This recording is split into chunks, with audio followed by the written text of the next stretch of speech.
Hey Truther fam, it's Sonia here. I hope you're all doing well.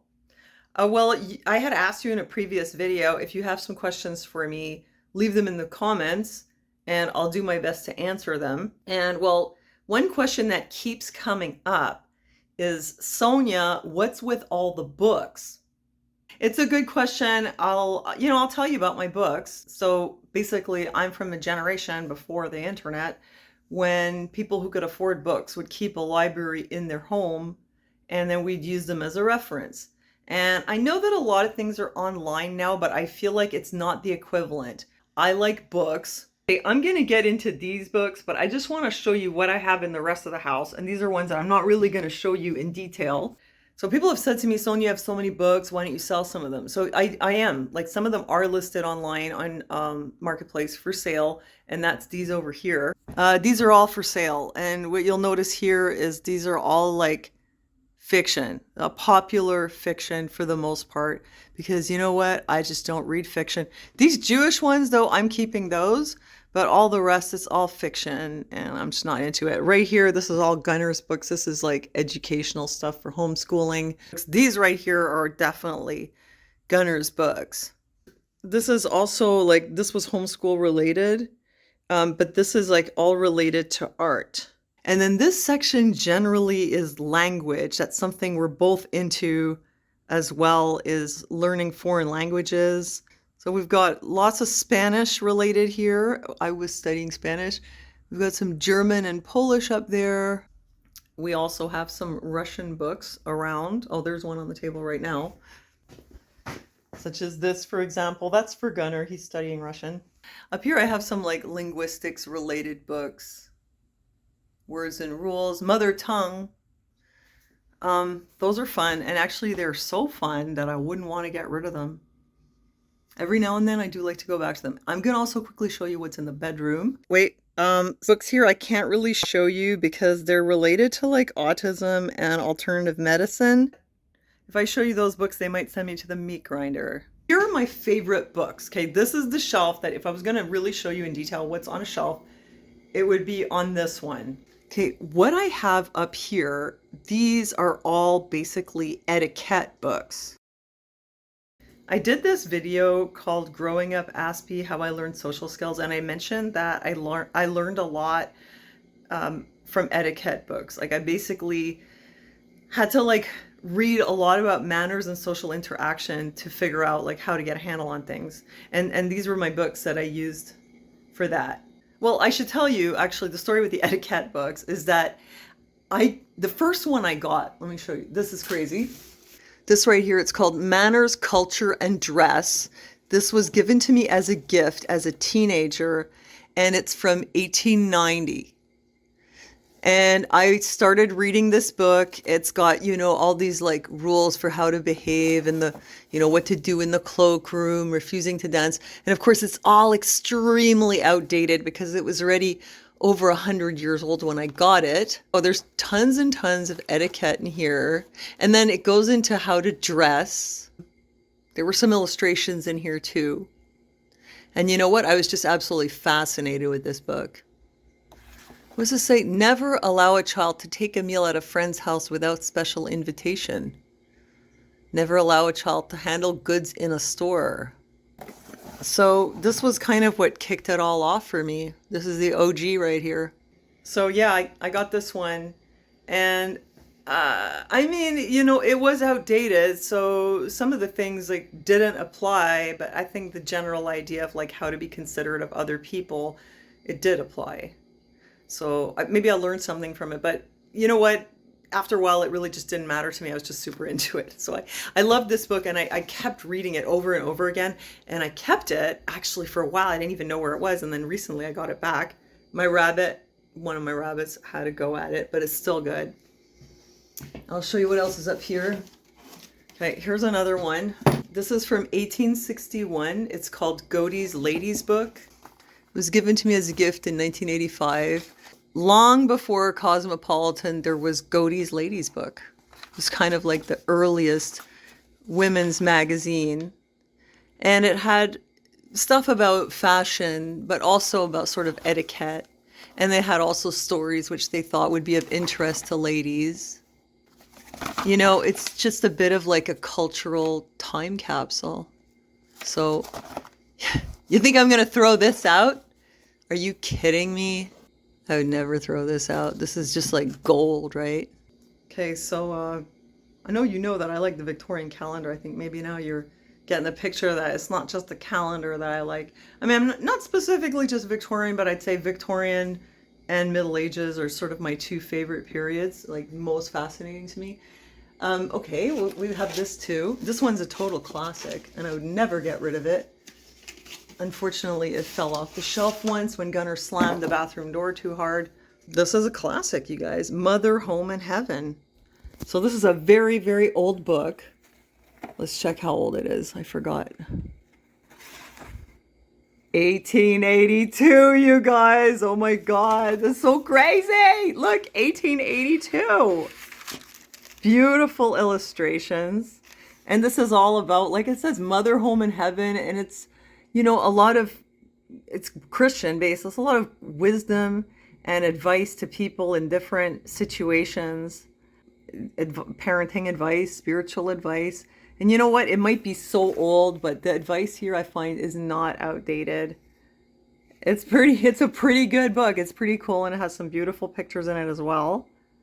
One of the pieces of advice in there that I appreciate and I always remember is, as a mother, end your child's day with a kiss. Like, end it with them knowing that you love them. So I always, no matter how I was feeling or whatever, made a point that when I put him to bed, I'd always give him a kiss. He didn't even want a kiss. Always, he was a bit, you know, with the sensory, but something to show him, I love you, good night, sleep well, you know, because apparently it has a really big impact on them.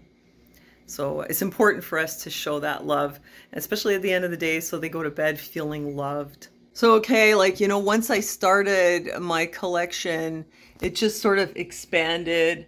And now here I've got etiquette books from various ages. This one here, etiquette book, 1941. Okay, this is not etiquette exactly, but a history of sexual customs. And it's copyright 1958. Interesting. I mean, as our world changes, I find it's even more interesting to go back and look at what the customs and beliefs were in our society, and to just sort of reflect sometimes, like, did they have more wisdom or were they more in the dark, you know? Are we evolving or are we devolving? Interesting. Anyway, I mean, these are all etiquette books here from different times. This is about art. This is another antique book, but it's like stories for children. Victoriana, my friends. And this is a trip. This is from an old, like, charm school modeling course, the Linda Brooks course. It's supposed to teach the young ladies everything about, you know, how to be young ladies.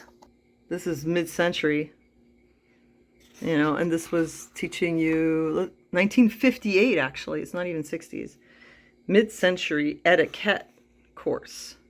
Sweet Sound of Beauty, Model Manners and Etiquette, The Inner You, The Mood of Beauty, Finishing Touch. So it's basically all this stuff, like everything about how to be more charming, you know, on every level. It's just how to be more pleasant. And they really get into the details here. Like, you don't want your voice to be too nasal. You don't want to sound bossy. Don't mumble. Lots of stuff like that. Teaching you how to breathe. I mean, you know, this was like a four-part course. Of course, I didn't actually take the course. These are all in the domain up here of manners, culture, etiquette, dress, and like sort of what societal expectations are, especially on women. That's like that whole shelf, basically. Oh my God, look at this. This is 1907. This is an etiquette book, but it's in French. And it's from Montreal. So interesting, because, you know, these here, they're mostly American. Yeah, see, this is American. That's all American. And this one, for contrast, it's from Montreal. It's French-Canadian. So this is a nice mid-century etiquette book, Etiquette for Young Moderns. And it's printed 1954. So it's a little bit more modern than those Victorian ones. When to use Mr. or Miss instead of first names. Of course, yeah, what about, yeah, I think that now we have something else too. Like there's Mr. Miss and there's something else. I can't remember what it was. Maybe you can tell me. So yeah, like it's really not up to, today's world. It's interesting. This is an interesting book because it has all this dialogue in it too, which is cool. Like here, for example, here's a conversation, two strangers. So you're from Greenville. That's right. A good friend of mine lives there. Jack Farabee. Know him? Haha, that's like the old, oh, you're from Montreal. Do you know Dan? No, I don't. Well, how about Alice Stranahan? No, I don't think so. Then maybe you know her cousin Bob Steele? No, I'm feeling this isn't going to end very well. This can be called the do you know, which usually develops into a wild goose chase. So actually, that's good advice, Good advice. Yeah, some of this advice is like, it just never goes out of style. The language of the body, which it's now probably pretty outdated. But, this was something that I read that I would look for people's body language to try to figure out, what was going on with them so I knew how to respond. I think at the time this was made more like for men to figure out like whether they could get laid or not. I'm not 100% sure now. It's been a while since I looked at it, but oh, they're talking about Freud. That's not so much my bag now, but anyway, I just hung on to it. I thought it was kind of cool, a bit of a time capsule. And of course I wanted to read the faces too. I was really just trying to figure out like what's up, right? So trying to figure out how to act, which led me down a whole big rabbit hole. And then also trying to figure out like what's up with people, language of the body, how to read their faces. And so this is just sort of part of my history. And I just kept it, There's one more book here, which was lower down, but it kind of goes with those ones up there, which is this. This is something very special that I bought when I was a teenager. Right, these days people follow Instagrammers, social media influencers.